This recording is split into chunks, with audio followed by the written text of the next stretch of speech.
Another video, another vlog. Magluluto muna tayo ng pansit bihon for today's video.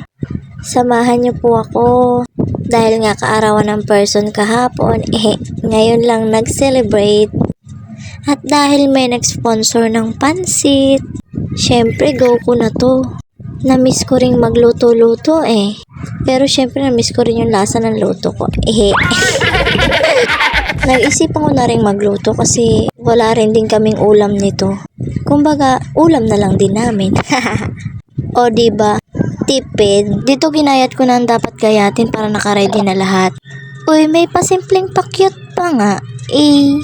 Sino ka dyan, Day? Tapos dito may mapapansin kami dalawang batang curious. Baka hindi kayo matuto niyan Pagkaganda lang ng time-lapse. Sana ganyan din kabilis matapos ang trabaho, no? Dito bago ako mag-umpisa, kailangan natapos ko na munang gayatin ng lahat. Kasi gusto ko sunod-sunod lang ang luto ko. Naka-prepare na talaga siya. Salang na lang ng salang. Halo dito, halo doon. Ay, ewan na lang kung hindi ka pa sumarap niyan. Tao bang kaldero? Kawali pala. Itong niluluto kong pansit ay pang low budget lang. Pero masarap, char. Masarap ba talaga? Nagbuhatan naman ng sariling bangko. Dito nilagyan ko na siya ng tubig at saka ng sarili ko. Ay, tuyuin yan, char. Tapos nilagay ko yung dalawang Knorr cubes, sinalo-halo, inantay kumulo at nilagay ko ang magic.